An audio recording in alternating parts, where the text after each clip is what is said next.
An irrefutable fact in history, and I say without fear of contradiction, is that people of color and logic have never been friends. Captured as honorable countrymen on the banks of 17th century Africa, bought and sold as personal property in 18th century America, disenfranchised from Reconstruction and even in some cases to the present, we yet rise to celebrate the commencement of 500 plus black men, graduates of an institution so illustrious that most of them could not even afford it.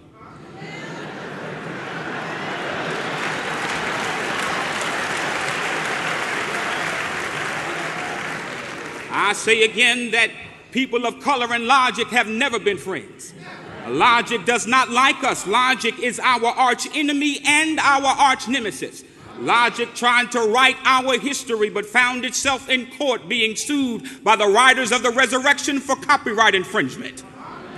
Logic has never been our friend. Logic is our kryptonite.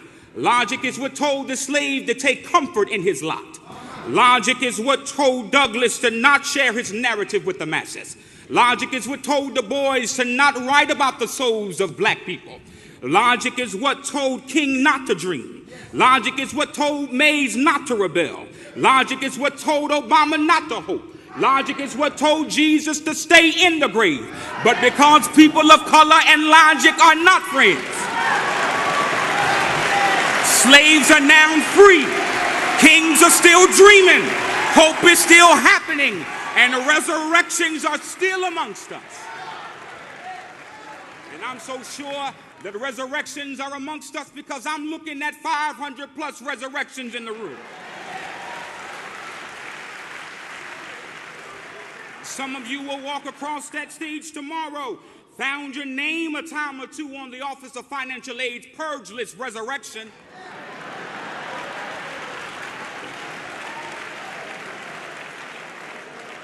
Some of you ended semester with your grades in the gutter, almost lost your scholarship, but you're now going to finish without a dime to owe resurrection.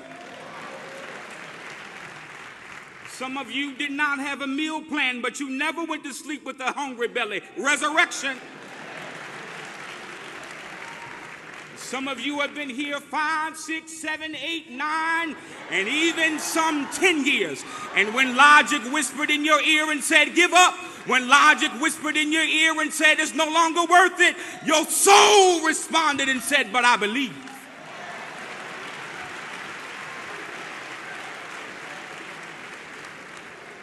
And as Morehouse men, this is what makes us who we are. This is what makes us who we are, believing, making a liar out of logic. And perhaps you've heard that Morehouse man's power is derived from his ability to dress well. Perhaps you've heard that his power lies in his ability to speak well. Perhaps you've heard that his power is found in his ability to know the classics. Perhaps you've heard that his power is found in his ability to be eloquent, from his ability to string together attractive adjectives and vibrant verbs, all successfully set in sentences meant to express an idea so refreshing that historians rush to codify it, but that's not it.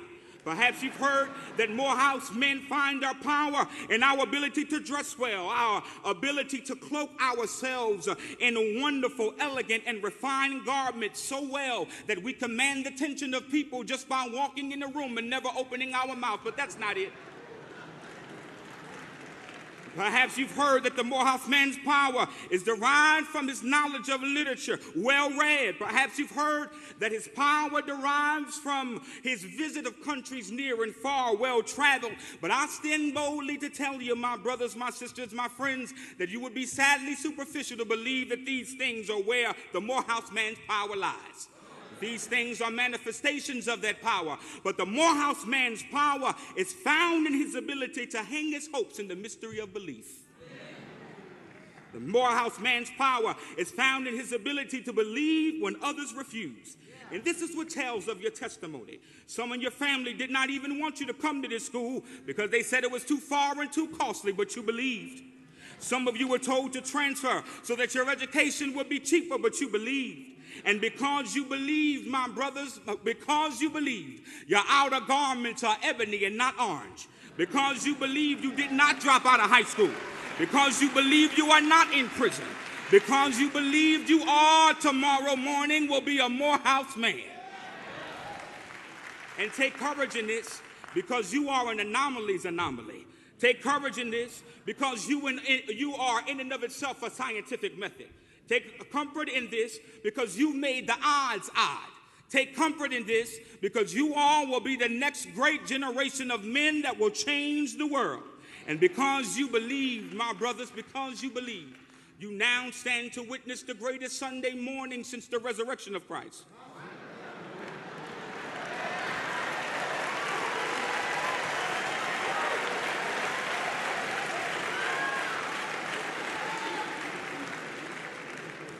And because your belief brought you to this point, you'd be a fool to stop believing now. And so I challenge you, my brothers. I challenge you to believe until every mountain is moved. I challenge you to believe until every valley vanishes. I challenge you to believe till every rainbow is reached. I challenge you to believe. I challenge you to believe until cancer is cured. I challenge you to believe until AIDS is annihilated. I challenge you to believe until diabetes is destroyed. I challenge you.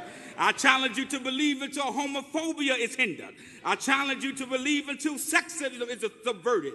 I challenge you to believe. I challenge you to believe until your name is found in the table contents of history where you'll be emphasized and not the index where you'll be merely mentioned. I challenge you to believe. I challenge you to believe until your grandmama yells from earth or glory, I'm glad I taught him something that stayed with him all 4 years.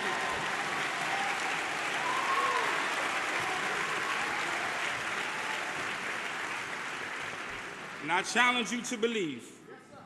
I challenge you to believe, class of 2013, until the Joshua of the battle, until the Joseph of the pit, till the Jonah of the whale, till the Daniel of the den, till the 3 boys of the fire, till Jesus of the cross will have to convene a meeting with God Almighty for the purpose of having their stories rewritten. I challenge you to believe, and you have done well.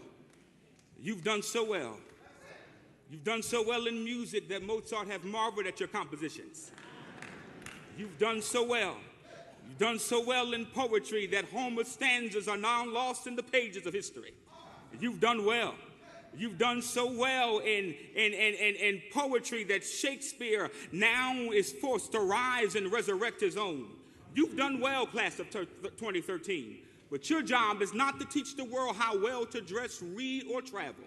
Your job is to teach the world how to believe. Your job is to now take what you've learned here and transmit it elsewhere. Your job is to tell some young boy in the West End whose arm is too shortened by poverty to reach and hand is too weak by hunger to grasp that success is possible and dreaming will take you anywhere you want to go. 2013, I'm so glad you believe. And now, go and make believers out of everybody else. God bless you.